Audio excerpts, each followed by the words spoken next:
Então, meu nome é Márcio Vitale, sou consultor, já estou no mercado há 50 anos. Formei lá no Inatel, em Santa Rita do Sapucaí, em 1969. E atualmente eu estou dando consultoria nessa área de infraestrutura de redes.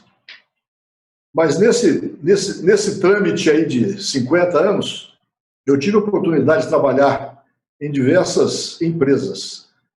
Comecei na Embratel, depois fui para diversas operadoras, também trabalhei em diversas empreiteiras de construção de redes, fiz obras aí pelo Brasil inteiro. Então, nos últimos anos que eu militava como CLT, eu trabalhei na Telebrás, em Brasília, fui o gestor de certificação de produtos e equipamentos, assumi a Telp por um período, voltei, aí pedi demissão em 1995.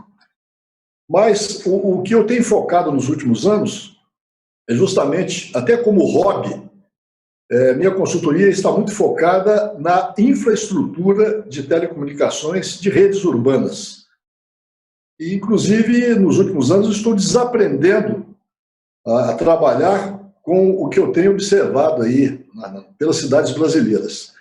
Então, o que eu tenho feito é uma evangelização de conceitos básicos, principalmente para os provedores que estão aí pagando, bancando uma conta cara para implementar as suas redes, né?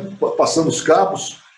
Nas cidades maiores, o tumulto está assim generalizado. É muito difícil de consertar, porque a situação que nós estamos hoje aí é uma situação calamitosa. Nós temos observado, não só aqui em São Paulo, que é a cidade que eu fico praticamente o tempo inteiro, mas até na minha terra, lá em Pouso Alegre, Minas Gerais, o dia estive lá e fiquei apavorado.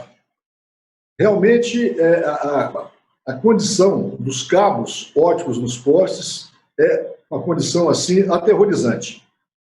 De qualquer forma, eu preparei aqui umas transparências para vocês verem. Bem, a minha empresa, a Vitale Consultoria, hoje, ela é especializada em infraestrutura de redes de telecomunicações, com muitas novidades. A gente tem estudado muito esse assunto, inclusive eu coordeno um grupo que cuida exatamente de infraestrutura no Sindicato dos Engenheiros do Estado de São Paulo. Tem feito muitas palestras técnicas, a gente está muito envolvido com a Anatel, com a ANEEL, com o CREA, enfim, com todos os órgãos, as associações, a Brint, a Branet, Telcomp, CIS Telebrasil. Então, a gente fica peregrinando e prospectando, também desenvolvendo negócios, novos produtos. Essas palestras técnicas também eu tenho feito regularmente, praticamente 4, 5 palestras por mês, e palestras motivacionais. Também tenho feito alguns trabalhos importantíssimos de fiscalização e auditorias técnicas. Por ter assinado aí confidencialidade, a gente não pode declinar quais as empresas, mas são auditorias muito bem feitas, inclusive usando até drone para levantamento da situação física dos cabos nos postes. Também cuido muito de marketing e relacionamento através das redes, das diversas redes lá do Inatel, da própria rede que eu tenho aí, que eu adquiri ao longo do tempo, sempre tentando disseminar essa cultura do que é fazer corretamente, utilizando as práticas da boa engenharia. Em Brasília, também por um período, trabalhei na Telebrasília, fui lá o gestor lá de implantação, fiscalização de redes na Telebrasília. Aí eu fiz um curso de engenharia de segurança. Eu tinha trabalhado em muitas empreiteiras e eu notava que eu precisava de ter um balizamento melhor do que era a engenharia de segurança. Então, de 1990 até hoje, eu tenho exercido muito as funções aí de fiscalização em termos de engenharia de segurança, que está muito também relegada a 4º, 5º plano. Também tenho trabalhado muito com resolução de conflitos e parcerias estratégicas. O que não está passando aqui? Muito bem, eu sempre começo as minhas palestras com um pouquinho de história, para vocês entenderem hoje o que está acontecendo.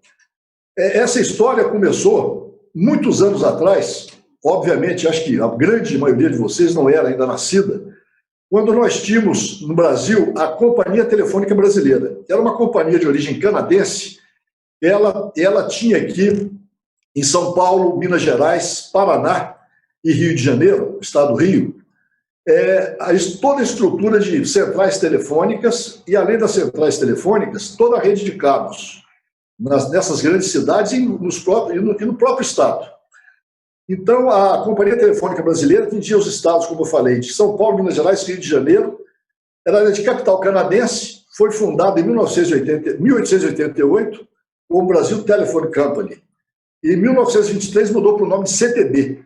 Essa história é rápida, só para vocês observarem o que era feito e o que é feito hoje. Então, nesse período anterior à criação da Rede Telebrás, a própria Companhia Telefônica Brasileira, ela tinha uns livretos chamados General Specification, né? São especificações gerais que eram as normas ISO daquela época. Então, tudo tinha procedimento. Qualquer atividade que você fosse exercer tinha escrito em pequenos manuais e todo mundo seguia aquilo religiosamente. Era uma época diferente, não tínhamos internet, obviamente, mas tudo era especificado. Todo funcionário, todo técnico, ele tinha um balizamento das ações que ele deveria fazer no campo através dessa GS. A Holding Telebrás, ela foi criada em 1972 e foi privatizada em 1998. Eu trabalhei muitos anos na Telebrás e a Telebrás controlava as 28 empresas operadoras estaduais e mais a Embratel. Todos os procedimentos técnicos e administrativos eram emanados lá pela Telebrás, mas eles eram feitos, criados de comum acordo com as empresas operadoras estaduais. Então, essa regulamentação técnica era também rigidamente seguida por todos os atores envolvidos no sistema. Você chegasse lá no interior do Ceará, como no interior do Rio Grande do Sul, tinham as práticas Telebrás, que até hoje são utilizadas.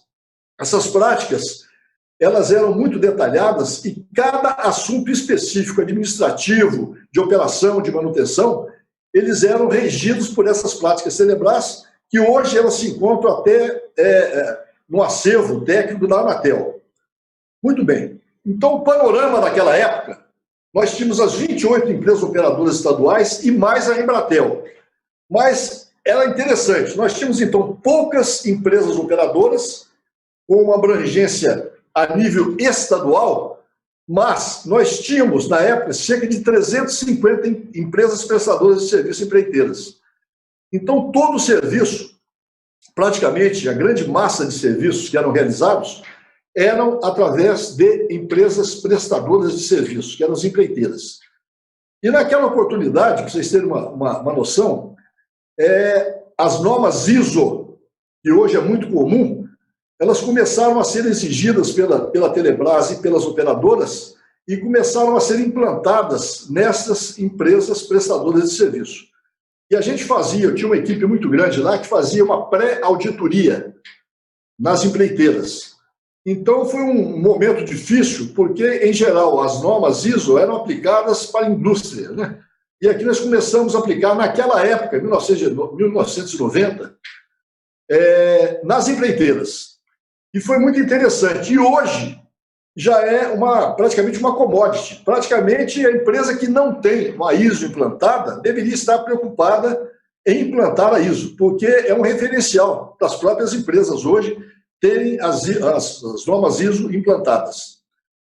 Pós-privatização do sistema Telebrás, que ocorreu em 1998, salvo engano, a minha empresa já começou a fazer pesquisas de campo no setor de infraestrutura de redes, porque a minha cachaça é essa, tanto lá nos sindicatos de engenheiros, como também nos trabalhos, nas consultorias que eu dou, e nós começamos a levantar os problemas detectados nas redes, coisa que, anterior a esse período, a gente tinha um controle muito rígido através das práticas Telebrás. Então, algumas evidências detectadas neste período. Eu levantei cerca de 90 pontos que podem impactar, de alguma forma, no sucesso de um projeto. Quando eu falo assim, que podem impactar, tem pontos de menor relevância e tem pontos aí de grande relevância. Por exemplo, o subsolo hoje, nas grandes cidades, está totalmente congestionado. Nós temos hoje uma falta de planejamento das diversas concessionárias e, em geral, quando você vai fazer uma nova obra, você tem uma dificuldade muito grande, que eu vou explicar mais na frente, as dificuldades em se construir dentro desse cenário urbano. Então, nós temos uma dificuldade muito grande para a implantação das redes. A ausência de compartilhamento também é um outro ponto relevante que a gente tem batido muito no sentido de tentar orientar esses ocupantes, os provedores e as próprias operadoras, no sentido de haver um compartilhamento. Tem muito cabo pendurado em poste, muito cabo no subterrâneo. Não tem a necessidade. Se houvesse compartilhamento, a gente podia minimizar muito esta ocupação. Vamos em frente. A ausência de espaço para remanejamento, que é outro item também muito importante. A gente não tem como arrumar os cabos nos postes e quando a gente tem que fazer um rebaixamento dessas redes para o subterrâneo, é um outro problema. O espaço físico do subsolo também não permite que, às vezes, a gente consiga implantar projetos de uma forma em atendimento à boa engenharia. A desordem na ocupação dos postes, como eu falei para vocês, é notória em todo o Brasil. Até em cidades menores, como no caso de Pouso Alegre, da minha terra, e outras cidades do interior, a ocupação está totalmente desordenada. Isso é preocupante, porque as próprias companhias de energia elétrica, através de diversas resoluções, elas têm até o poder de derrubar essas redes. Inclusive, as prefeituras municipais também, elas podem legislar, como já existem certas prefeituras, criando um decreto de lei municipal. E a prefeitura vai em cima da companhia de energia e a companhia de energia vai verificar aquele ponto ofensor e vai acabar repassando para o ocupante. Outro ponto, com licença. Outro ponto também muito importante é a dificuldade para a manutenção. Vou mostrar para vocês umas imagens aí. Eu não sei se vocês também estão correndo um trecho aí. Vocês podem observar, é muito difícil fazer tanto a manutenção na rede subterrânea como na rede aérea. Um fator também preponderante é falta de treinamento da mão de obra, principalmente para novas tecnologias. Eu vi a parte da palestra anterior, que a gente que é meio analógico da época ainda da antiga Telebrás, ainda tem certa dificuldade para entender isso aí. Então, o nosso negócio é infraestrutura física mesmo, é poste, cabo, coordenar esses trabalhos de construção. Isso que é o foco da minha palestra. Mas se não tiver uma mão de obra bem treinada, isso aí, esse projeto do FTTH Meeting está fazendo com muita propriedade, a gente acaba tendo sérios problemas depois para implantar, para operar e para manter essas redes que estão implantadas e estão sendo implantadas. Uma poluição visual acentuada, que está atrapalhando o visual das grandes cidades aí, não atendimento a normas e procedimentos técnicos. Isso é muito grave. Se a gente for verificar, tem norma e padrão para tudo. Só que, dificilmente, esses padrões são seguidos pelos diversos ocupantes. Então, leis, decretos e normas, padrões e resoluções existem, mas a grande maioria não são cumpridos. E aí começa a pegar.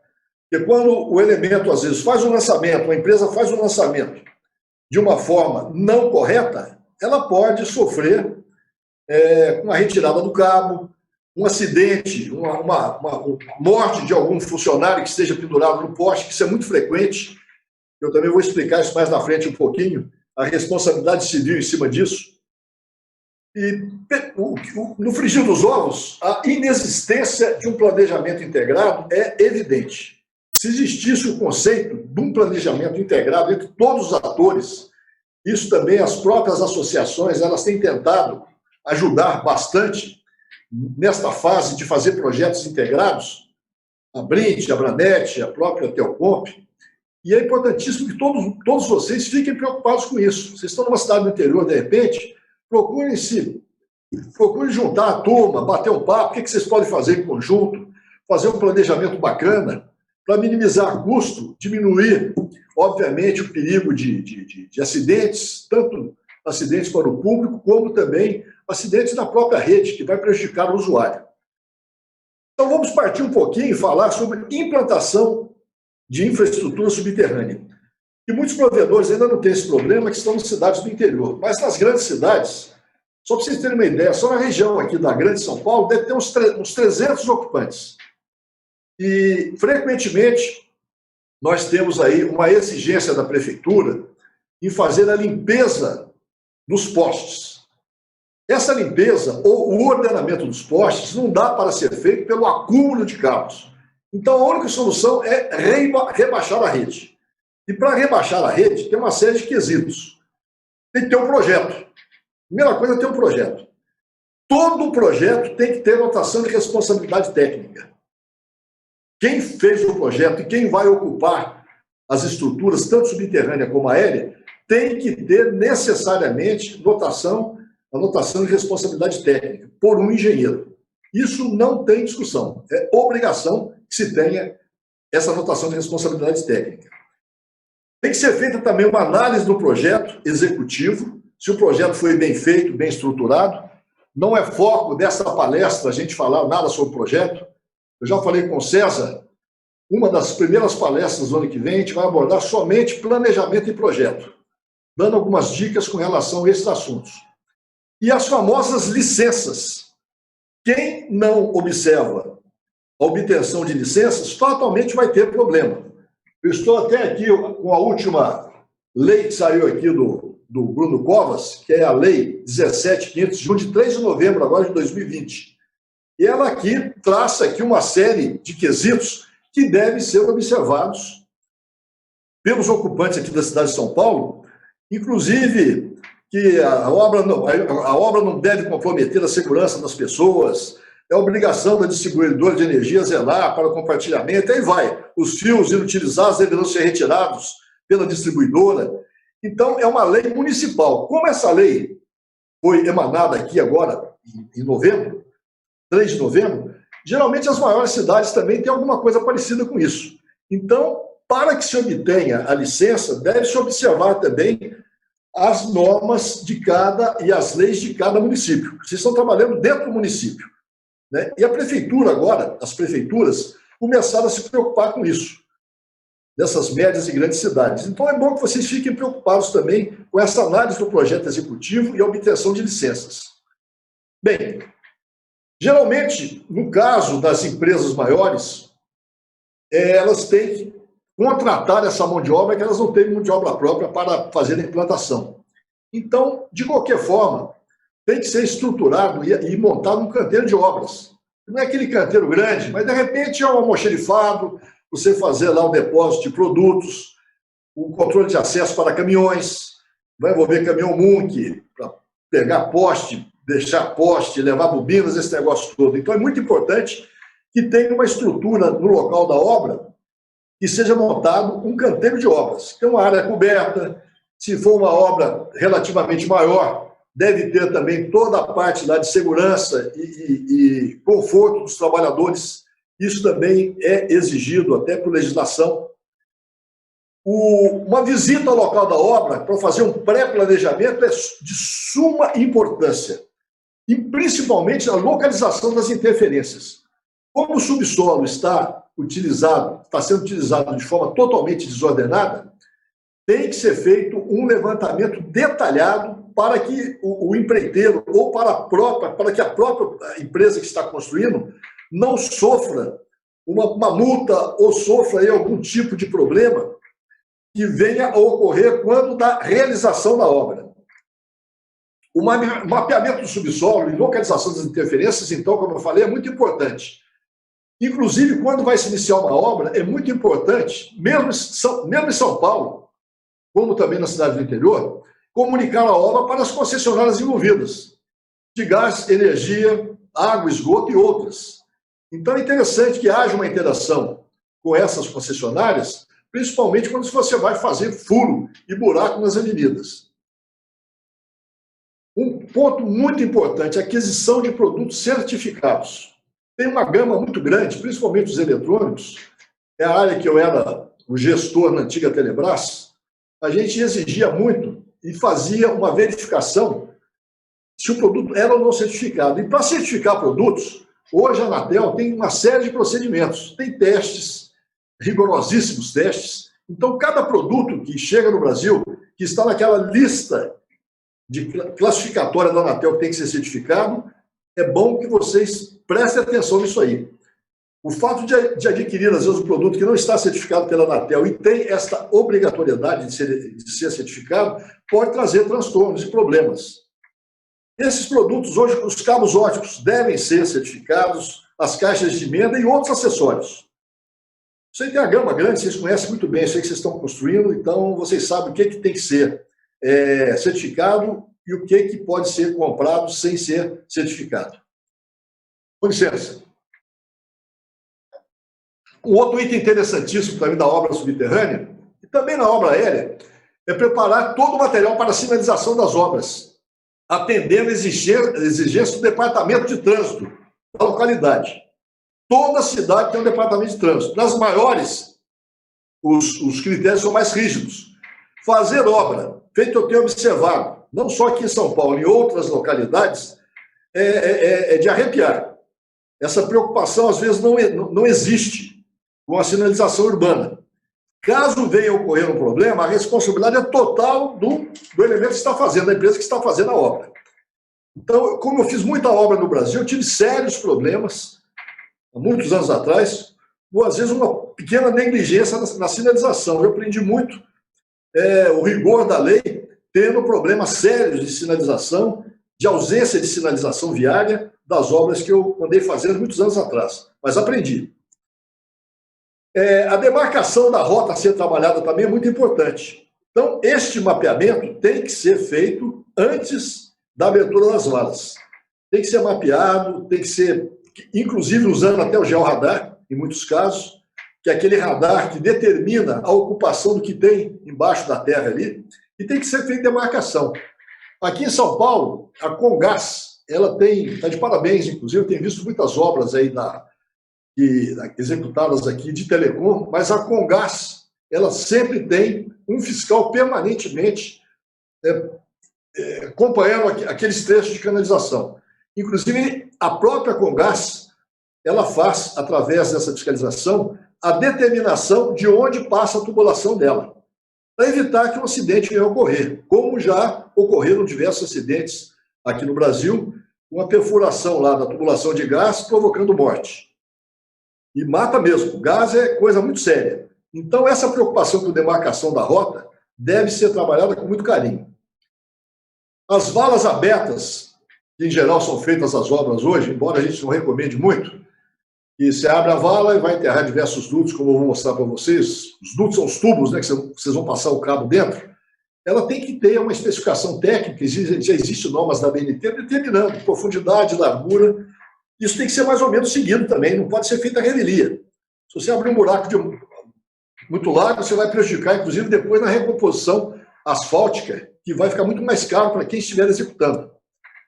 Valas abertas, geralmente nas cidades, são abertas e devem ser fechadas no mesmo dia, para não prejudicar, obviamente, os usuários, o comércio, esse negócio todo.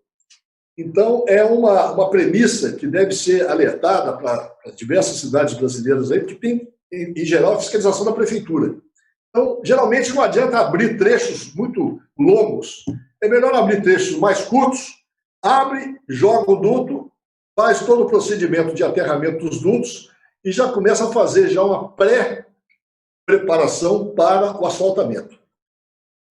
O reaterro das valas tem que ser com terra sem impurezas, de acordo com procedimentos que preservem a linha de dutos instalada. Então, a terra que você vai fazer, a parte de reaterro das valas, tem que ser uma terra livre de pedras grandes, senão você vai jogar uma pedra em cima de um duto daquele, você acaba prejudicando e amassando aquele duto que vai, no futuro, impedir que o cabo seja lançado com muita propriedade. Contratação de empresa especializada em bota fora. O que é bota fora? Quando tem um volume muito grande de terras, né, e de detritos, a empreiteira, ou ela faz essa retirada, mas, em geral, como ela não domina aonde deve fazer a desova desse produto, tem que contratar aí uma empresa especializada em bota fora do excedente, que ele tem que ser retirado, tem que ser alocado e colocado em zonas pré-definidas. Você não pode ir jogando isso aí em qualquer local. É mais um lembrete. A base da recomposição é preparada com aquela bica corrida. É aquele material de pedregulho, com areia, aquele negócio, para você fazer a base da recomposição para o asfaltamento. A recomposição do asfalto deve ser de acordo com as exigências da prefeitura local. Cada prefeitura, inclusive aqui em São Paulo, as exigências estão sendo muito grandes. Tem fiscal da prefeitura verificando essa recomposição. Em geral, quem deve fazer essa recomposição são empresas terceirizadas. A recomposição de pavimentos é realizada por empresas terceirizadas, especializadas nessa área. Para não ficar aqueles calombos. E tem também padrão, tem uma instrução de reparo aqui em São Paulo que determina como que deve ser feito o reparo das valas abertas. Nas outras cidades também deve ter algo parecido. As caixas subterrâneas, principalmente de concreto, devem ser fabricadas e instaladas de acordo com as especificações técnicas e normas brasileiras. Tem NBRs específicas para a fabricação de caixas, construção de caixas subterrâneas. E quem optar também tem as caixas de plástico hoje aí. Tem 2 ou 3 fornecedores aqui no Brasil que são muito interessantes também.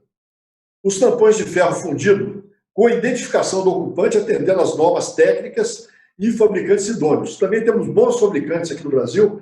Quando você faz a caixa subterrânea, tem que ter vocês podem passar nas ruas aí que tem que ter o logo, a identificação na tampa da caixa. Muito bem. Hoje nós temos alguns procedimentos. Se não quiser fazer vala aberta, nós temos o MND, que é o método não destrutivo, que são aqueles tatuzinhos que você faz a perfuração, que é muito usado também na área de saneamento e de gás, que vai ser motivo de, talvez, a primeira palestra que a gente vai fazer agora no ano que vem. Nós vamos abordar o método não destrutivo e galerias técnicas, que é uma outra recomendação também que eu tenho feito, porque a galeria técnica, que eu vou mostrar para vocês agora, você pode manusear esse cabo daqui a uns anos. Né? Quando você enterra os dutos nas valas que você abre, você limita, você não pode mexer no duto por um bom período. Se houver uma danificação ou for colocado um duto de má qualidade, você não tem jeito de remanejar aquele duto, tem que abrir de novo a via. Então, o método não destrutivo, a gente está estudando também algumas opções de colocar os dutos de maior espessura e dentro dos dutos você subdutar isso aí. Tem também as microvalas, que está sendo muito usado no Brasil, né, que você faz a microvala com microdutos, está sendo desenvolvido, estudado aqui no Brasil, em algumas cidades já está sendo implantado esse sistema. E temos aqui as galerias técnicas, que, na minha opinião, é uma solução definitiva. Então, na galeria técnica, você pode notar que tem galeria técnica para ir para água, para esgoto, para telecom. E a grande vantagem da galeria técnica é que você tem as visitáveis e as não visitáveis. E você pode manusear esses dutos e os cabos ao longo do tempo. Bem, então vamos para frente. Algumas evidências, caixas subterrâneas lotadas e algumas imagens, poucas imagens aqui de construção de linha de dutos. Eu tenho um acervo muito grande, mas a finalidade aqui é mais para dar uma brifada desse assunto que eu estou passando para vocês. Alguns conceitos muito vagos. Aí quem quiser depois pode me ligar, tem meu telefone no final aí, eu fico à disposição para trocar ideias sobre esses diversos assuntos aqui, que eu gosto muito de evangelizar as pessoas com relação a bons preceitos de engenharia. Isso aqui é uma obra feita até no Rio de Janeiro, para vocês verem a condição de uma obra feita numa grande cidade. Tem obras mais organizadas, tem obras menos organizadas. Essa, no caso, do centro do Rio de Janeiro, estava passando, tirei a foto, às vezes não é nem má vontade de quem está executando, é porque o local é difícil. Porque quando você vai abrir uma vala dessa, tem outras interferências, tem gás, tem, como eu falei, tem água, tem esgoto. É muito complicado a execução de obras dessa magnitude. Uma outra foto também, vocês veem a confusão de cabos, isso não é obra de telecom, não. Isso é obra de saneamento, acho que tem energia elétrica também no meio, mas é um negócio assim assustador. Vocês notem lá que a sinalização também para pedestre também não é das melhores, né? Então vamos em frente. Essa já é uma obra de telecomunicações. Você vê a dificuldade, é muito difícil fazer obra, principalmente nas grandes cidades. E vocês podem observar também que tem diversos tampões. Por que diversos tampões? Porque hoje tem um conceito de não compartilhamento. No momento que a gente consegue fazer uma adesão de mais empresas numa caixa, a gente consegue minimizar a quantidade, né, de caixas nos passeios. Tem trechos aqui que você tem 20, 30 caixas enfileiradas. A tendência é que seja minimizado agora com o compartilhamento da infraestrutura. Mas vocês observem também que é difícil fazer obra nas cidades grandes, né? Você tem que fazer uma sinalização, de repente, com tapumes, enfim, é muito complicado. E também as caixas. Depois da privatização, antes da privatização, eles tinham o ordenamento das caixas. Hoje, grande parte das caixas subterrâneas, hoje, de diversas empresas, não tem jeito do técnico adentrar na caixa. Então, caixas estão superlotadas e, às vezes, para se trabalhar, você tem que retirar da caixa e trabalhar fora da caixa. Esse é um exemplo de caixa R2, eu também tenho brigado muito com relação a isso. E caixa R2, na época da antiga Telebrás, era caixa de passagem. Você podia chegar, no máximo, com 2 dutos de 100 milímetros numa caixa dessa. Hoje eu já observei que tem caixas aqui, R2, chegando aí 8 dutos de 100 com 8 dutos de 40 milímetros. Quer dizer, não cabe. No máximo que cabe numa caixa dessa, são 2 caixas, para você poder abrigá-las aí de uma forma adequada. São exemplos, eu tenho centenas de fotos com relação a isso. Isso foi lá em Campinas, perto onde eu moro lá. Eu até achei interessante, né? O cidadão não consegue entrar na caixa, então ele retira as caixas para poder trabalhar fora da caixa. Isso aí, eu tenho, como eu falei para vocês, devo ter aí 3, 4, 5 mil fotos com relação a isso. E vocês podem observar também nas cidades aí, quando vocês estão passando, que geralmente hoje as obras não são feitas mais no subterrâneo. Rarissimamente você vê um técnico, um cabista, descendo numa caixa subterrânea. Em geral, as caixas são retiradas e trabalhadas fora dessa estrutura. Bem, tem outro probleminha também, a interligação da rede subterrânea com a rede aérea, que é chamada subida lateral. Isso tem padrão. Todas as elétricas, elas determinam o número máximo de dutos de subida que você pode colocar no poste. Mas aqui a gente tem observado nas grandes cidades também, tem poste que você não consegue vislumbrar o poste. Você só vê tubo de subida lateral. Quer dizer, você está chegando com uma maçaroca de cabos, está subindo pela subida de lateral, isso vai poluir também o que já está totalmente obstruído com relação aos cabos nas redes aéreas. Isso é em São Paulo, aqui na Vila Olímpia. Vocês podem observar que o cabo já está totalmente congestionado em cima, e isso aqui, esses tubos, obviamente, não sei se já terminaram a rede lá, mas vão subir diversos cabos para poder juntar com os cabos existentes. Quer dizer, é uma situação que não é normal, né? Mas a fiscalização, às vezes, passa, as próprias elétricas deviam estar mais atentas a isso, mas é coisa que acontece, não só em São Paulo, acontece no Brasil inteiro. Bem, então vamos para a implantação da estrutura aérea, agora que todo mundo tem observado nas grandes cidades. Também tem algumas imagens só. Isso aí é um assunto batido já, e eu já parti mais para mostrar os problemas e alguns conceitos do que pode ser feito para melhorar. Todo projeto de rede aérea, obviamente, tem que ter aquele tal do ART e tem que entrar na companhia de energia para aprovação.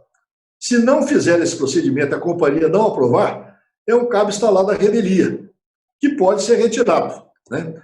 Então, nós temos o primário em cima, o secundário, braço de iluminação, e embaixo aquele espaço de 500 milímetros, que é o espaço determinado para a utilização de até 6 pontos de fixação. Isso aqui é uma imagem mais ampliada. Vocês podem ver que, então, tem 6 pontos de fixação. Algumas elétricas aí falam 5, mas 6 pontos. E tem um distanciamento daquele ponto superior para a base do braço de iluminação. Isso tudo é especificado, padronizado, tem NBR com relação a isso, as especificações das elétricas, só que, infelizmente, a gente não consegue observar um ordenamento das redes aéreas nas cidades por conta do não atendimento a esses procedimentos. Então, uma outra imagem, né, um outro desenho do primário, secundário, braço de iluminação, e aí o espaço determinado para o lançamento dos cabos de telecomunicações. Uma outra imagem também, de topo, que a gente vê também primário, secundário, braço de iluminação, distanciamentos do solo, também é muito importante. Enfim, o espaço padrão nacional é isso aí. Faixa de compartilhamento, 500 milímetros, O que estiver fora disso está fora. A Anatel com a ANEEL estão estudando agora uma consulta pública, que eu tenho dado lá tenho participado em algumas reuniões que são feitas aí, algumas lives, e a ideia é que esse espaço seja terceirizado. Como tem as empresas que exploram as torres, deve ter também o posteiro, que são empresas que vão assumir o compromisso de arrumar essa região. Essa consulta pública vai ser colocada agora o ano que vem, está sendo finalizada pela Anatel e pela ANEEL, e todo mundo vai poder dar os palpites, ver o que pode contribuir para a melhoria disso aí. Inclusive a padronização do valor do ponto de ocupação, que é uma loucura hoje no Brasil. Cada concessionária de energia cobra o que quer, né? Isso também não pode, vai ter que ter uma normatização com relação a isso. Então essa consulta pública vai sair agora, o ano que vem, e vai ser muito interessante que todos observem, isso vai ser amplamente divulgado, principalmente as associações também, através dessas associações, que vocês façam as suas considerações. Então, vocês observem aqui, isso aqui é um caso de polícia, né? Isso aqui não é só em São Paulo, não. Como fazer para ter um projeto aprovado em cima de uma condição de poste dessa aqui? Isso aqui está colocando em risco todo mundo. Está colocando em risco o usuário, está colocando em risco o técnico que vai subir para fazer uma manutenção, está colocando em risco, obviamente, o pessoal da companhia de energia. Você vê que o braço de iluminação está ali, camuflado no meio. E tem padrão também. A iluminação pública hoje, em todo o país, passou a ser responsabilidade das prefeituras. Tem padrão para projetos de iluminação pública. Ninguém fala nisso. Eu fico intrigado com esse tipo de coisa. Porque além da companhia de energia e dos ocupantes, tem a iluminação pública, tem padrão para isso. Você não pode colocar o braço de iluminação em qualquer altura. Tem um problema de luminância. Você tem que colocar numa altura certa para que você não tenha aquele efeito de zebra ou zonas escuras.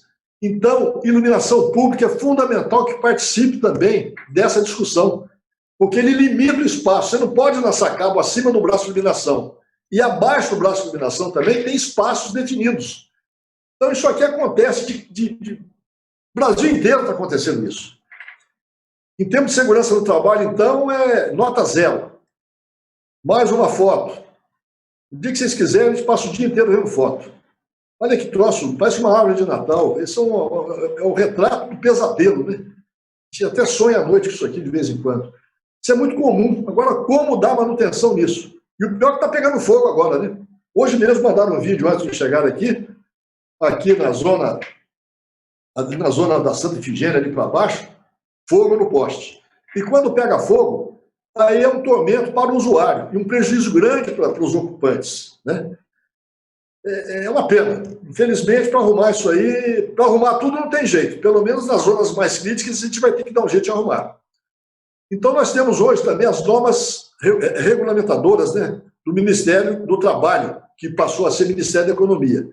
Ela trata dos conjuntos de requisitos e procedimentos relativos à segurança e medicina do trabalho, de observância obrigatória. Observância obrigatória às empresas privadas públicas e órgãos do governo que possuem empregados regidos pela consolidação da lei do trabalho. Quem está construindo rede subterrânea e rede aérea tem que observar a NR10. Se não fizer tudo certo, vai ter embargo ou interdição de obra. A NR6, equipamentos de proteção, EPI e os EPCs, né? A NR10, segurança no serviço de eletricidade. Todo funcionário que sobe em poste tem que ser treinado na NR10. Tá? Isso aí, os procedimentos de treinamento, já falei até numa palestra anterior com 2 especialistas, que é o Biso e o Jean Franco, são 2 especialistas, o Jean Franco, inclusive, ex-auditor aí do Ministério do Trabalho, eles estão fazendo palestras no Brasil inteiro, tentando orientar o que deve ser feito.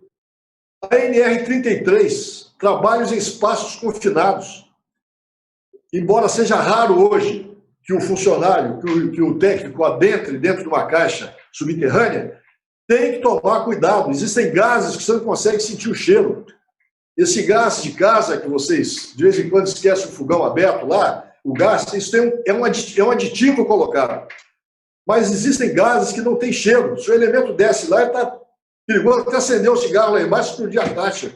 E a NR35, que tem gerado problemas seríssimos de acidente. Então, nesses trabalhos de projeto de construção, tem que ser observado as normas regulamentadoras do Ministério do Trabalho, que hoje é o Ministério da Economia. Você tem farta documentação, farta documentação. Isso, quando não seguido, tem responsabilidade civil, artigo 927 do Código Civil, aquele que por ato ilícito, artigo 186 e 187, causar dano a outrem, fica obrigado a repará-lo.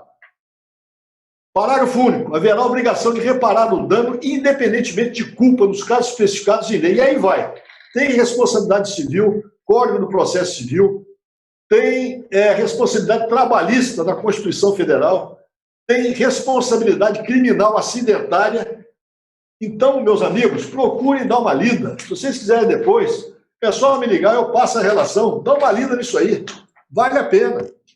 Para não colocar o funcionário em risco, quando de um projeto de implantação ou manutenção de rede aérea, que é o nosso assunto aqui hoje, e também para evitar que seja provocado um acidente, uma morte, um transeunte, alguma coisa, o risco é total do dono lá do pacote.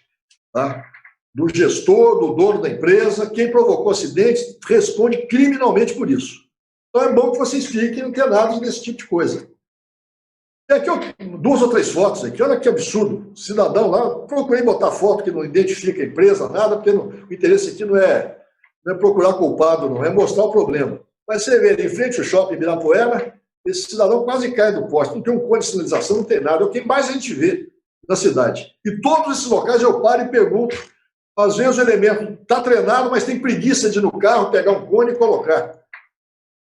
Olha para vocês verem, no meio da rua não tem cone, não tem nada, isso eu devo ter também umas 10 mil fotos disso aí. É um absurdo. Essa preocupação, todos os provedores, né, e as ocupantes devem ter, orientando esse pessoal, fazendo o planejamento da obra. Quando a obra é feita na posteação, antes do projeto ser executado, tem que correr com o encarregado, dar uma olhada nas dificuldades, tem que entrar com o projeto com a RT na companhia de energia. Se não for aprovado, tem que procurar uma outra solução. Se lançar no cabo a revelia, fatalmente vai ter no cabo no chão. E se esse cabo vier a provocar algum tipo de acidente, a responsabilidade é muito mais intensa para quem causou aquele dano. Você colocou um cabo a revelia e, de repente, arrebentou, causou um acidente. Então, esses projetos de construção e manutenção de redes aéreas é muito crítico. Devem ser observados com muita atenção. Isso aqui também aqui na Vila Olímpia. Olha a situação onde está o óleo. O cidadão, coitado, trabalhando lá. Às vezes tem fuga de corrente do transformador, desce o centro sem luva, toca numa estrutura metálica dessa, cai do poste. Está sem amarração, está sem cinto. Então, isso é uma preocupação que é perfeitamente dosada. Se vocês souberem fazer o treinamento, acompanharem, fiscalizarem, isso aí, com certeza, vai salvar vidas e vai salvar o bolso de vocês. Além de repente, até uma cadeia, né? Sei lá, se provocar um acidente, um negócio muito sério, uma situação totalmente irregular, fatalmente vai trazer sérios transtornos para quem fez aquela condição insegura. E também tem umas condições precárias de trabalho, tanto na parte de canalização subterrânea como aérea. Hoje, a pessoa, às vezes, você está passando na rua, você está vendo um cidadão deitado, está sentado no chão, trabalhando sem uma mesa, sem nada. Isso é muito comum. Tem que dar conforto para esse pessoal, não pode deixar trabalhar dessa forma. Antigamente, quando a gente estava na Telebrás, também tinha as barraquinhas, você tinha toda a estrutura para poder apoiar esses cabiças, que a gente chamava na época, para ter um conforto, até aumenta a produtividade. E não a forma que é feito.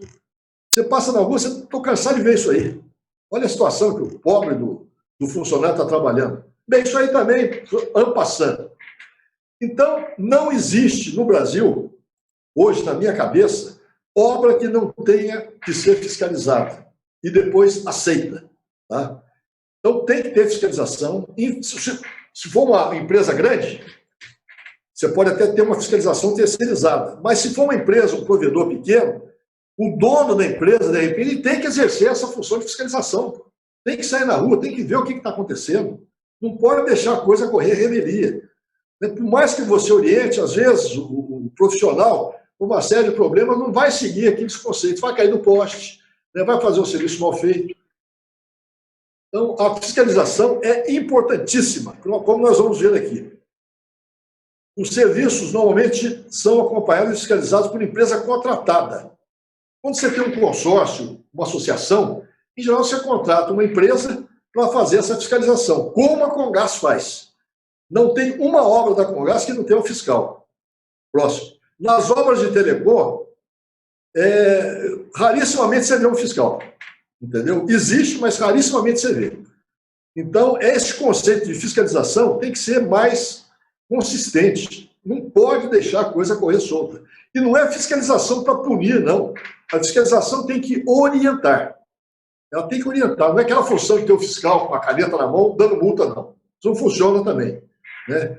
Porque quando ele vira as costas, você vai continuar fazendo errado. É um apoio à construção subterrânea e construção aérea.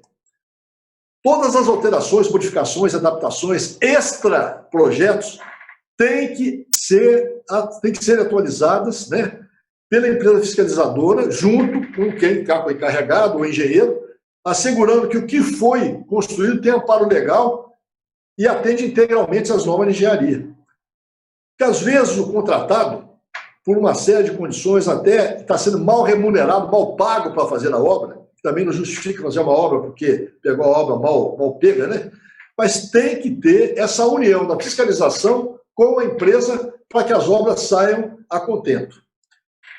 A aceitação de obra também deve ser realizada pela fiscalizadora, acompanhada de profissionais da prefeitura e do próprio ocupante.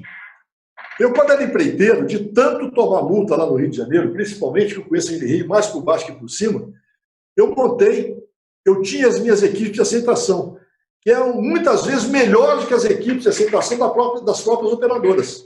Eu não entregava uma obra se a minha equipe, como empreiteiro, fizesse uma rígida verificação do que foi construído. Além de uma fiscalização itinerante que eu também mantinha nas obras que eu tocava. E na Telebrasília, quando eu estive lá, eu tinha 50 fiscais e também fazia todo o procedimento de implantação com mão de obra própria, fiscalizava as contratadas e aceitava. Até 1985. Aquilo funcionava como um relógio. Tá? Fiscal tinha todo o procedimento a seguir, eu saía e colocava defeito para ver se eles iam verificar aquele defeito. Tá? Pegava uma vez, pegava a segunda, pegava a terceira, falava, não adianta querer enrolar, vamos fazer a coisa certa. Inclusive em termos de segurança do trabalho. A gente também prestava muita atenção nisso aí. Havendo alguma não conformidade, o fiscal verifica, ele não tem que punir.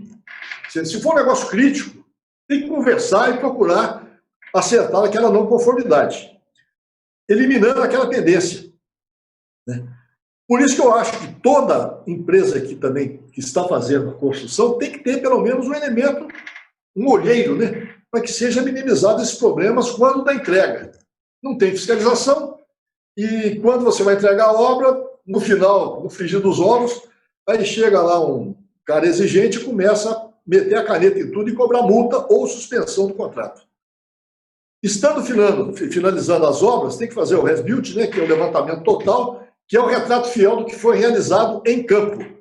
Isso aí, conforme eu falei, pode ser feito pela empreiteira, em conjunto com a fiscalização. Se tiver a prefeitura no meio também, é bom que o fiscal da prefeitura ou da subprefeitura participe para evitar problema. Em todas as fases do projeto, devem ser respeitados rigorosamente as normas regulamentadoras e normas técnicas aplicáveis para o tipo de atividade que está sendo executada. Aqui no Brasil tem mania de improvisar. Então, por isso que cai prédio, porque não tinha fiscalização lá do Sérgio Naia, que faleceu há muitos anos, bota areia de praia para fazer. Quando acontece um acidente, você pode ter certeza absoluta que houve negligência em termos de procedimentos. Então, procedimentos têm que ser seguidos religiosamente. Até para fazer café em casa, você tem que ter procedimento, porque senão você vai pegar o bule e queima a mão. Isso é ISO, normas ISO, procedimento. Quem não tem norma ISO, pelo menos procura ler o que é ISO e procura, não precisa de repente certificar. O ideal é que você fizesse a certificação, mas pelo menos faça os procedimentos, crie os procedimentos para instruir os funcionários, para instruir os procedimentos de cobrança, de estocagem, perda de material, né, preservação da vida, etc. Um fato importantíssimo também que deve ser vistoriado pela fiscalização e pelos próprios construtores é a parte de sinalização viária, que também tem lei, tem decreto, que é importantíssimo. A função da sinalização é básico, é o conjunto de placas visuais com características visuais próprias. Para que serve isso? Garantir a segurança, fluidez no tráfego de veículos e pedestres, bem como os envolvidos na obra. Então, a sinalização tem tudo a ver também com as normas regulamentadoras para evitar acidentes do trabalho, tanto para o funcionário como para a população. E as recomendações. Os trabalhos devem respeitar da ida e vinda dos pedestres, veículos, prédios, evitando qualquer tipo de reclamação por qualquer origem, negligência ou inobservância das normas e procedimentos técnicos. E recomendação final também, o ambiente da obra deve ser criteriosamente organizado, com a minimização de entulhos, boa sinalização. Os projetos de obras devem seguir rigorosamente os preceitos da boa engenharia. Tá? Então, o que eu falei é simplesmente um alerta para quem está fazendo obra, tanto de rede aérea, que hoje maciçamente os provedores estão trabalhando aí nos postes, para seguir a rotina, é a reza, você entendeu? É uma receita de bolo, não tem dificuldade. Eu tenho até me sentido como um troglodita, né? Nós estamos falando aí em 6G, o Inatel mesmo lá já está fazendo os mesmos estudos de 6G, 5G nem foi implantado, já estão falando em 6G. Né? O estado da arte. E a gente está brigando por conta de cabo em poste, né? Se vai derrubar, se não vai derrubar, se precisa de ter autorização, se não precisa de ter autorização. Essas obras aí de infraestrutura também, que o pessoal vai fazer do jeito que dá, porque não existe aquela padronização e planejamento, não é culpa de Telecom, é culpa das próprias prefeituras, muitas delas por não ter um plano estratégico, né, para a implementação de redes no subterrâneo. Então, é uma loucura esse tipo de coisa. Então, o 5G está chegando, vai ter que ser cabeado. Até ouvi um item interessante aqui. Eu estava lendo aqui hoje, antes de começar. Que coisa louca. Com vista a permitir a efetiva transformação. Bem, ele falou aqui o seguinte, que de 2016 triplicou o número de exigência por banda até esse ano. Isso vai agora multiplicar por uma quantidade infinitamente grande de exigência por causa do 5G. Quem que vai trafegar no 5G hoje, né? Como é que você vai ligar as small cells? Tem que ser via cabo ótico. Como você vai lançar cabo ótico hoje no aéreo? Não tem espaço. No subterrâneo. E justamente as áreas que vão ser atendidas prioritariamente são as áreas mais densas, onde tem uma maior demanda do serviço. Então, o que vocês precisarem, a gente está à disposição. Pode me ligar à vontade, eu gosto de trocar ideias com relação a isso. A minha empresa também está à disposição dos senhores aí. E que tiver pergunta com relação a esse assunto, pode fazer à vontade, que se tiver uma resposta, a gente dá. Mas, em geral, nós temos as respostas e já temos a previsão para contornarmos uma série dos 90 pontos levantados pela minha empresa nos anos passados aí. Fico à vontade, Dorival. Então, vamos interagir com o pessoal, né? O pessoal comentou e mandou algumas perguntas na plataforma aqui. E só um detalhezinho. Esse tipo de coisa que a gente fala aqui não é para apavorar ninguém, não. Porque o que falta hoje, na minha opinião, é mais conversa, você entendeu? Você vê o caso de Bauru, que já foi demonstrado no FTH anterior, lá pelo Kirchner, é um exemplo clássico, você entendeu? De quando existe conversa e união, você consegue minimizar o problema. É isso que a gente procura. Não é forçar barra, não é multar ninguém, não é derrubar a rede, você entendeu? É todo mundo respeitar as normas, decretos, padrões. Um respeita o próprio concorrente, você entendeu? Chegou casos anteriores aí, você até arrebentava o cabo do outro. Não tem necessidade disso. Né? Então, estou à vontade aí. Lembrando que esse conteúdo está disponível também aí, né? Está disponível aí nos canais da Lancor Academy. quem quiser também rever esse conteúdo, mas vamos interagir com o pessoal. O pessoal da plataforma aí mandou algumas perguntas para a gente, né? E eu achei muito pertinente. Tem uma pergunta aqui na plataforma que é mais ou menos a mesma pergunta que o doutor Fusão Márcio Nunes fez lá no YouTube, né? Então, o Pedro Henrique, ele perguntou aqui: Oi, Marcos, qual a sua visão sobre segregar a infraestrutura dos serviços, criando empresas neutras, focada na infraestrutura e qualidade? E aí, só para complementar a pergunta dele, o Márcio Nunes, lá no YouTube também perguntou, né, que ele gostaria de saber sobre as redes neutras e se já são uma realidade no Brasil e se você acha que tem perspectiva aí para resolver o problema de desordenamento na infraestrutura. Na minha opinião, basicamente falando aí do compartilhamento, né? Na minha opinião, sem compartilhamento é morte geral, entendeu? Não existe espaço físico finito, tanto nos postes como no subterrâneo. Então, o negócio é compartilhar, né? Principalmente, você observa o seguinte, teve um exemplo lá no Rio de Janeiro, no Porto Maravilha, que parece que a Autoban fez a implantação, mas tem que ter preços padronizados também para essa parte de aluguel de duto, aluguel de cabo, aluguel de fibra, você entendeu? Tem que ter padronização, senão fica a mesma confusão, negócio de poste, né? Você cobra o que quer, não pode ser assim. Agora, esse tipo de coisa tem que ser feito obrigatoriamente. Agora, quem vai assumir este compromisso? Uma coisa é torre. A torre, você monta a estação rádio base, né? Você vai lá, bota o container, põe a torre, 4 ocupantes, cada um paga, você tem um ordenamento para entrar, sair, tem até uma fiscalização rígida com relação a isso.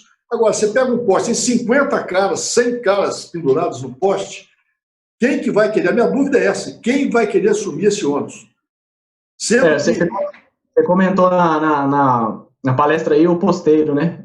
Posteiro. A ideia é muito boa. Agora, a dificuldade é a seguinte, o prazo dado também, a gente vai ver o que eles vão resolver lá, tem que ter um prazo e tem que ter uma definição do que é crítico, o que é mais ou menos, o que não é crítico, né? Como definir isso? Porque o cidadão que for, o posteiro que pegar isso aí, porque a elétrica, infelizmente, não dá conta de fiscalizar, que está fora do métier dela, né? Os ocupantes têm que sobreviver, têm que lançar cabo. Aí, se tem um projeto aprovado, lança. Se não está aprovado, muitas vezes também lança. E mesmo as empresas que estão corretas, de repente, naquele trecho que está lançando, não tem o projeto aprovado. Então, a confusão é muito grande. Nós deixamos chegar numa situação caótica dessa infraestrutura. Dinheiro para consertar tudo não tem. Isso não tem. Não existe nem que a gente criasse um novo mundo. Não tem dinheiro. O que pode ser feito em algumas zonas mais densas, essa arrumação, alguns bairros. De repente, pega uma empresa terceira, ela faz todo o cabeamento, né, que vai ter que arrumar. Se você já tem um cabo pendurado no poste, você está pagando lá o uso mútuo, chega um terceiro e vai querer pegar o seu cabo, como é que vai ficar? Isso é meio confuso, tem que ser muito bem estudado isso aí. Agora, é a única solução, compartilhar, tanto no aéreo como no subterrâneo. Agora, esse conceito de compartilhamento tem que ter também um sistema de gestão. Se você tem, de repente, no interior, acontece muito isso, tem 4, 5 provedores, junta a turma, até para minimizar, né? Você tem 65 milímetros no poste. Chega na concessionária, paga aquele uso, né? O uso lá de ocupação daquele ponto, divide por todo mundo. Agora, o que não pode é um meter a mão num cabo do outro. Pô. Aí é fogo, viu? O Kist até me falou outro dia lá em Bauru, tem cara pendurando o cabo junto com o cabo do outro. Lá é complicado isso aí, você entendeu? Depois que espinar lá, como é que faz? Né? Tem dono, né? Tem dono, mas ninguém toma conta, ninguém fiscaliza. Então, a maior luta nossa é essa consciência de fazer o compartilhamento. Isso é a única solução que tem, não existe outra. Pela ocupação limitada dos postes e também pela indisponibilização, né? Indisponibilidade, no caso, né? É o correto falar. Engenheiro, de vez em quando, nós pisamos na bola. Do subterrâneo. Não tem espaço. Então, respondendo a pergunta aí dos amigos aí, compartilhamento, né? A palavra-chave aí para minimizar, para começar a organizar a casa. Tem mais perguntas aqui? Eu vou dar uma lida nas perguntas do André Rocha. André Rocha de Vilhena. Ele perguntou, né? Boa noite, Márcio. Como você enxerga a relação do custo de obras versus qualidade de instalação? Os preços praticados no mercado praticamente inviabilizam a aplicação de todas as boas práticas. E aí, o que você acha disso aí? Olha, o meu conceito, como engenheiro velho, você entendeu? Você tem uma obrigação, você tem uma outorga na mão, você tem uma licença na mão. Tem padrão. Então tem que fazer no padrão, pô. Agora, se o preço, de repente, está... vai me desculpar, se está acima das posses, não dá para fazer gambiarra. Não dá. Você vai pendurar um cabo, de repente, de forma inadequada. Né? Você vai pegar, às vezes, uma cordoalha que não está, uma cordoalha que não tem nem certificação para cordoalha. Né? Mas um acessório qualquer que vai provocar um acidente. Então, a condição de engenharia, infelizmente, é norma, padrão e procedimento. Tá? Não tem jeito. Isso aí não tem jeito de fugir. Agora, o que pode fazer para minimizar é o que nós acabamos de falar. Se tiver mais um parceiro na cidade, mais um provedor, 2, compartilhem. Não dá para improvisar. Por exemplo, caixa de emenda. Eu sei que tem caixa de emenda aí, eu tenho observado só. Na minha época, na Telebrás, eu ia em cima e ficava de olho. Eu catava produto lá, entregue na almoxerifada e mandava testar. Você entendeu? Tem os produtos padronizados hoje, certificados. Então, é um negócio desleal. Você entendeu? Eu não tenho nada a ver com isso hoje. Quando eu era gestor e chefe da Telebrás, isso aí eu pegava no pé. Eu não aceitava esse tipo de coisa. Você entendeu? Porque a concorrência tem que ser leal. Você tem aí as grandes empresas que têm um custo violentíssimo para pagar testes de conformidade. Agora, de repente, chega o piratão e começa a vender o produto. Não é correto esse tipo de coisa. Você entendeu? O que pode fazer, de repente, é conversar com os fornecedores que têm um produto qualificado para ver o que dá para fazer, mas não dá para improvisar. Tá? Isso é uma coisa que a gente não pode abrir mão, da qualidade e das práticas da boa engenharia, infelizmente. Nesse momento aí vai ser necessário um investimento um pouquinho maior, né? A tendência é que, com a aceitação do mercado aí, algumas coisas fiquem mais viáveis, né? Até a questão de preço de mercado diminua, mas no momento o investimento vai ser um pouquinho alto mesmo. A terceira pergunta da noite aqui, né? Como de praxe, a gente responde 3 perguntas. O Ricardo Serrone, ele está perguntando relacionado à fiscalização, né? Professor Vitale, como poderemos ter resultados práticos? A fiscalização de câmeras para ver em real time ou ter equipe circulando? Detalhes aí sobre a metodologia de fiscalização. Na época, eu sempre cito a época, eu estou velho, né? Então tem que citar a época de quando funcionava, né? Porque hoje não funciona. Então, quando funcionava, foi implantado aqui em São Paulo um sistema de gestão por microárea. Eu estou até fazendo um trabalho disso aí. O que é sistema de gestão por microárea? Você tem que ter o fiscal itinerante. Tá? O fiscal tem que ser itinerante. Então você pega, hoje você tem facilidade hoje de celular, aplicativos. Isso é tão bom para o ocupante, como para a elétrica, para todo mundo. Então esse cara tem que ficar circulando. Se ele vê uma obra, ele para e pergunta, você tem licença? Se não tem licença, tem as medidas cabíveis para serem tomadas. Tá? Não adianta câmera. Pode ser que em certos casos, né, você vai ter que botar uma central de monitoramento enorme, mas o ideal é que o elemento passe e oriente também, não é passar. Eu podia falar, você, não, se estiver no poste lá, a gente manda prender. Não é isso, não tem que mandar prender ninguém. Tem que orientar, viu? Qual a dificuldade. Agora, quem está fazendo algo que não seja de forma correta, está arriscando a ter, obviamente, como eu falei, um cabo derrubado, infelizmente. Pô.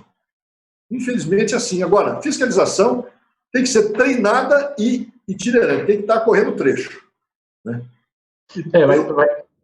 Essa questão do compartilhamento aí, pode mandar um recado para ele aí. O Serrone é meu irmão, eu gosto muito do Serrone. Velho amigo. Vai exigir muita disciplina, né? Tanto dos órgãos fiscalizadores quanto de quem estiver construindo a rede, implementando, né? Falando nisso, o Marco Paulo Gianetti também mandou um abraço e parabenizou aí pela apresentação. Ele deixou um comentário aí. Um abração lá no Marcão. Então, mas isso aí, Dorival, é isso que eu estou te falando, rapaz, falando para a moçada aí. É um negócio assim assustador, sabe? Nós saímos de aquela situação lá de 28 empresas operadoras, você tinha uma operadora e uma elétrica. Então, a gente fazia o projeto, a elétrica aprovava, esse negócio todo, a prefeitura também, em geral, aprovava, né? Para esse ambiente, hoje nós temos 14 mil, rapaz, ocupantes. Nós vamos ter 20 mil ano que vem, sei lá. Então, tem que ter uma forma de ordenar isso aí, porque senão todo mundo toma prejuízo. Porque as empresas maiores têm um poder econômico maior, né? Então, por exemplo, até a ocupação do poste, o ponto de ocupação, se tiver que fazer um remanejamento para o subterrâneo, eles têm recurso. É questionável esse recurso, que é muito caro também fazer esse remanejamento. Então, enfim, tem que ter planejamento, procedimento, tem que ter planejamento. Igual o ministro falou lá na Mandetta, né? Tem que ter ciência, né? Tem que ter engenharia nisso aí.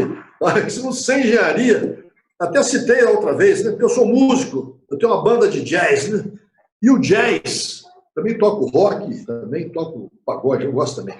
Mas o jazz, ele é improvisação. Você pega um tema, você fica improvisando e tem um respeito entre os músicos ali, né? Em jazz, é obrigado a improvisar. Em engenharia, é proibido improvisar. Improvisou, está arriscado a levar chumbo na asa. Agora, o que vocês precisarem trocar ideias, vamos aí, rapaz. Tem 24 horas por dia. Eu tenho uma insônia danada. Até 2 horas da manhã a gente pode conversar, 3 horas, não tem problema nenhum. Ô, Márcio, e uma pauta interessante aí que você coloca na palestra, né, falando da infraestrutura, é relacionada à segurança do trabalho, né, relacionada à segurança de quem vai operar essa rede, quem vai fazer manutenção, implantação, porque do jeito que está desordenado aí, está oferecendo risco até para quem está trabalhando no poste, trabalhando no canteiro de obra. Então, é muito importante essa pauta, sempre que a gente falar desse assunto e falar de telecomunicações, que vai ser muito discutido no ano 2021, né? Olha para você ver, eu tenho recebido aqueles vídeos, também tenho mandado alguns para você, né? Tem uns que a gente não pode nem mostrar, né? Porque é tão aquele que o cara pegou fogo lá em cima, lá. Um negócio horroroso. Eu fiquei 3 noites sem dormir.